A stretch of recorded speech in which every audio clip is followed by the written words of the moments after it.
आप अकेले नहीं हैं, कोई है कि जो आपको बचा रहा है। आप तन्हा नहीं हैं, कोई है जो आपकी मदद कर रहा है। मैं चाहूंगा कि वाकया सुनिए आप, इसलिए कि हमें पता होना चाहिए कि हम जब खुद को गुनाहों से बचाते हैं तो मेरा इमाम कितना खुश होता है और कितनी मदद करता है। लेकिन शर्त यही है, गुनाह के मौके आए और फिर हम अपने को बचा ले जाएं। असल कमाल यही है। आयतुल्लाह मोहम्मद तकी बाफकी एक बड़े बुजुर्ग हमारे आलिम गुजरे हैं और वो नजफ अशरफ में आखिरी उम्र तक मुकीम रहे। लेकिन एक वो जमाना था कि जिस जमाने में उन्होंने जियारतों का इरादा किया। अच्छा, जाहिर सी बात है कि कुछ जियारतें नजफ अशरफ के करीब हैं, कुछ जियारतें मासूमीन की बहुत दूर हैं। करीब वाली जियारतों के लिए अक्सर जाया करते थे वो, लेकिन दूर की जियारत के लिए नहीं पहुंच पाते थे। आप शायद मुतवज्जे हो गए, एक वो दूर की जियारतों में शामिल है कि अरबिस्तान सऊदी के जिसमें मदीना तैयबा की जियारतें हैं, वो मुमकिन नहीं था उस जमाने के हालात की बिना पे। दूसरी एक अहम तरीन जियारत है कि जो मशहद मुक़द्दस में हमारे और आपके 8वें इमाम इमाम अली रज़ा अलैहिस्सलातु वस्सलाम की जियारत है। आपने नजफ अशरफ से जियारत का इरादा किया, वो भी कैसे? पैदल। नजफ और करबला के दरमियान का फासला 85 किलोमीटर के आसपास है, 3 दिन लगते हैं।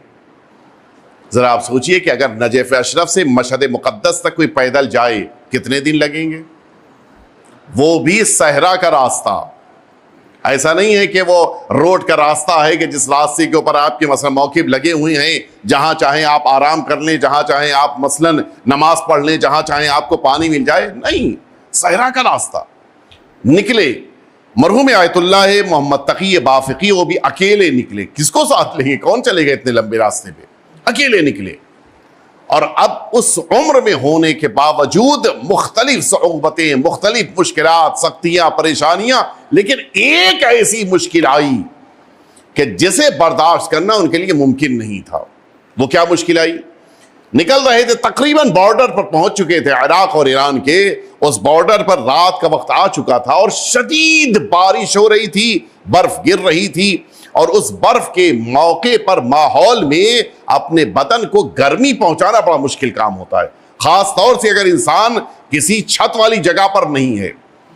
इन्होंने देखा कि एक कहवा खाना है, एक चाय का सेंटर है कि जहां के ऊपर लोग बैठते हैं, चाय पीते हैं, और इससे बेहतर तो कोई जगह हो नहीं सकती अपने बदन को गर्मी पहुंचाने की।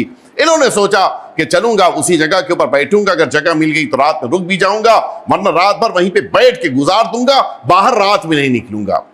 लेकिन अब जो अंदर दाखिल हुए तो कैसा चाय और कैसा कहवा, वहां तो जितने हराम काम सोचे जा सकते हैं सब हो रहे थे। जुआ भी खेला जा रहा है, नशे के सामान भी इस्तेमाल हो रहे हैं, एक अजीब माहौल। अब यह मामा अबा कबा पहने एक बूढ़ा इंसान आयतुल्लाह, अल्लाह की निशानी, वो कहां अंदर जाएगा? ये अंदर दाखिल हुए और घबरा के बाहर आ गए।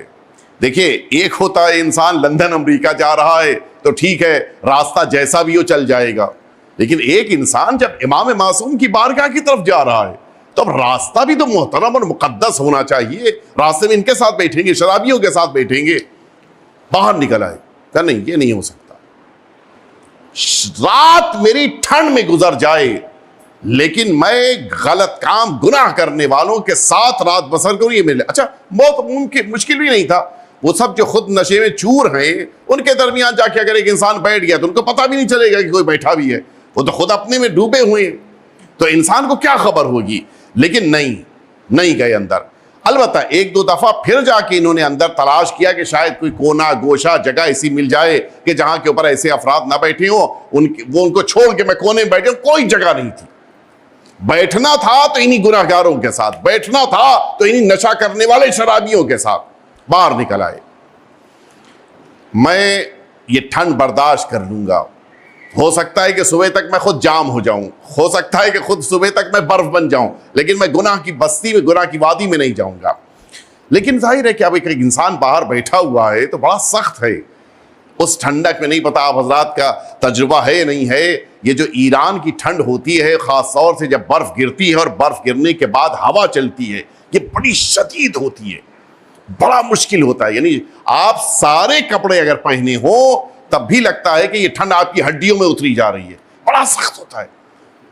बेचैन बैठे हैं, रात बड़ी तकलीफ दे, महसूस हो रहा है कि रात बड़ी तकलीफ दे गुजरेगी, क्या करूं मैं, इसलिए कि बिल्कुल छत नहीं है, सहरा में बैठे हुए, चारों तरफ बर्फ जमी हुई, हवा चल रही है।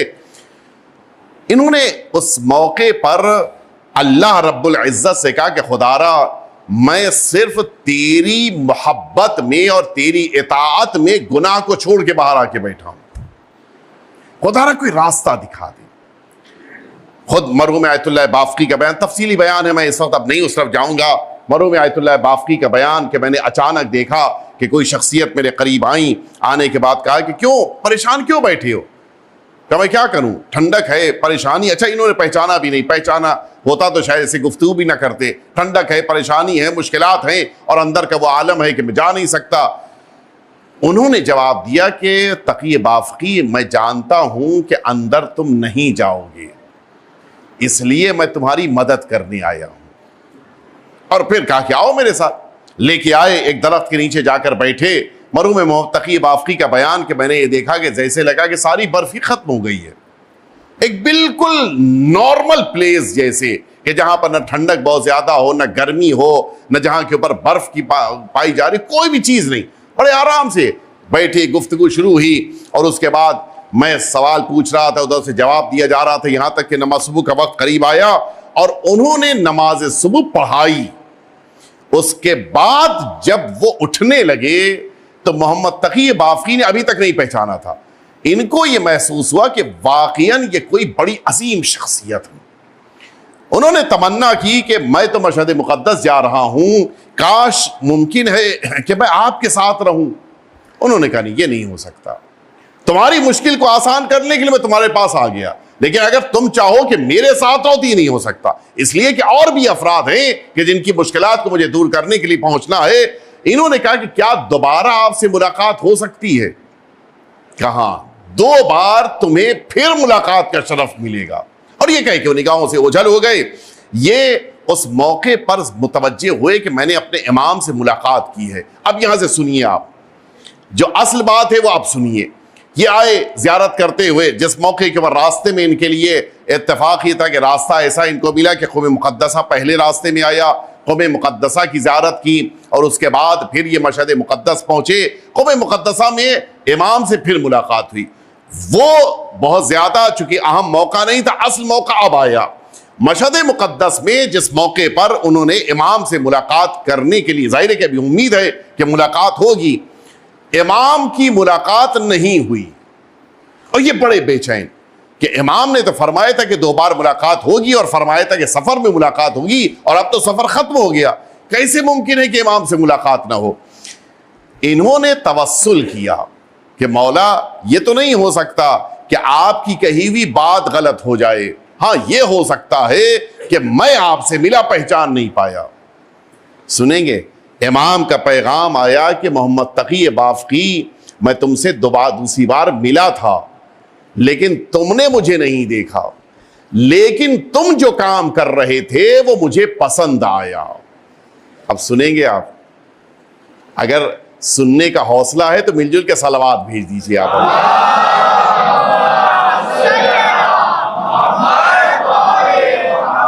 मौला आप कब आए? मैं तो नहीं आपको देख पाया। कहा तुमने मुझे नहीं देखा, लेकिन तुम जो कर रहे थे और तुमने जो मुझे नहीं देखा वो मुझे पसंद आया। मौला किस मौके के ऊपर आप मुझसे मिलने आए और मैं आपको नहीं देख पाया और आपको मेरा अमल पसंद आया? फरमाया जिस मौके के ऊपर तुम हरम से निकले थे, तुमसे एक खातून ने आकर मसला पूछना शुरू किया था और तुमने उस खातून के एहतराम में कि वो नामहरम है और हुक्म परवरदिगार ये है कि नामहरम को न देखा जाए, तुमने उससे गुफ्तगू के दौरान अपनी नजरों को झुका लिया था। मैं करीब में तुम्हारे मौजूद था, लेकिन तुमने मुझे नहीं देखा, लेकिन इसके बावजूद तुम्हारा यह अमल कि तुमने नामहरम को नहीं देखा मुझे इतना पसंद आया कि अब मैं तुमसे यह तीसरी बार मुलाकात करने आ रहा हूं। मुतवज्जे हुए? इंसान के लिए बाज जिंदगी के मराहिल ऐसे होते हैं कि जहां पे आजमाया जाता है, यह आजमाइश का मौका है। कोई नहीं पहचानने वाला है, जहां कोई देखने वाला नहीं है। अगर नामहरम को देख लिया तो किसने हमको देखा? मेरे दोस्त ने तो नहीं देखा, मेरे घर वालों ने तो नहीं देखा, लेकिन जिस इमाम की इमामत के दौर में हम जिंदगी गुजार रहे हैं उनकी निगाहें हमें देख रही हैं। असली ये चीज है।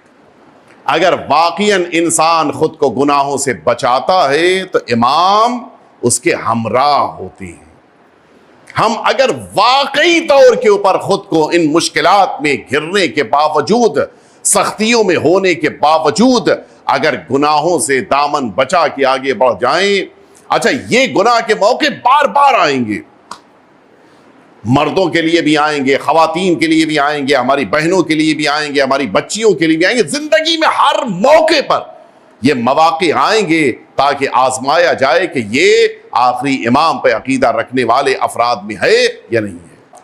हकीकतन आखिरी इमाम मदद करते हैं, लेकिन इमाम ये पसंद नहीं करते कि उनके चाहने वाले के दामन पे गुनाहों के धब्बे पाए जाएं।